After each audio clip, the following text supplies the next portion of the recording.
So I know we were talking about the inspiration, and we just got into a conversation about it while the camera wasn't rolling. So let's get back. So it didn't into really that. happen, you know. Yeah, it didn't really happen. So let's talk about that. You know, you asked me about my inspiration. You know, I find inspiration from Bruce Lee. I know he's an action star, right? But I love his philosophy about living life and how to approach things, and the whole, you know, being positive, and his whole philosophy on everything, you know, in general, even acting. You know, I find inspiration there. So you were about ready to talk about Meryl Streep. You know, oh, well, you know, I was saying that I don't necessarily have a certain actor that I aspire to be like or want to model my career after them. You know, I admire Tom Hanks and Johnny Depp for their acting prowess, and you know, I admire someone like Denzel Washington for making really smart career moves and so on. But then sometimes you just see an actor who just really knocks you off your socks. And I just saw a film Meryl Streep did 20 years ago. It was Marvin's Room. And she was, you know, the way she inhabited that character, which she does with all of her characters, you know, you forget as an actor how hard that is to be that subtle, how thoroughly you have to immerse yourself in the character with all their quirks and tics. And she's just so wonderful to watch, just to technically watch as one actor to another, to see how far she immerses herself in that character. And she's amazing. So.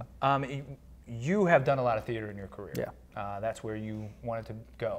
And talk about the differences between being on stage and on camera. I mean, you know, there's... Oh yeah, they're very different. You know, and also because I narrate audiobooks, that's also another kind of acting. It's a whole different venue. With theater, that's what I grew up doing, and so it's, you know, it's very big. It's very, you know, broad. And what I tell young actors when they're trying to figure out how to make a transition from, say, theater into film, I always say that all the emotions you're feeling, all the intentions you have, they all stay the same. What I say is it's like a stereo. You just turn the volume down, the amount of energy you're pushing behind the role. Sure. Because as you well know, if we were doing this scene in a theater, our gestures would be much bigger. And then when we're on camera, all it takes is just a nod of the head to communicate what we want. Sure. And that's technique. That's a technical thing. Yeah, most definitely. And I think that, and how I like to talk about it is, you're still telling the truth. Doesn't matter the venue. Right. You just need to be wary of the technical stuff. Right. Aspects. And also to me, you know, coming from a theater background where once the curtain goes up, the train leaves the station until Act 3 and you go take your bow. Yeah. And what I loved about when I finally started to relax in front of the camera was to realize the improvisational nature of film work. That it was okay. We're gonna do this interview scene from 7 different angles today. Sure. So if something happens, you know, you just let it play. And if you flub a line, that's okay. Just let it go. Do it again. And that was such a revelation for me. Yeah. You know, and then that led into, now that I've been doing audiobooks for 16 years, I have the same attitude. You know, I might do a take when I'm doing a piece of fiction, a character's line 5, 10, 15 times till I get exactly what I want. That's okay. Just back it up and do it again, and back it up and do it again. Sure. And that's what I love about those venues. Instructing, teaching other actors. I know you're one of the best in the area, if not in the country, at instructing actors. Talk a little bit about your passion for that and how you got into doing that.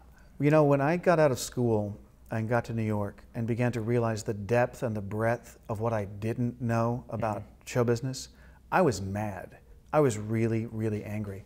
And for instance, you know, when I first moved there with my first wife, Karen, in 1990, the following year, she was doing our taxes, and I came home from being a carpenter, because that was my day job, and she was really upset, and I said, "What's going on?" She said, "We're going to owe like $1,500 in taxes." And I said, "What do you mean?" I said, "You know, we barely have 2 nickels to rub together." And a few nights later, I was with my acting class in Chelsea.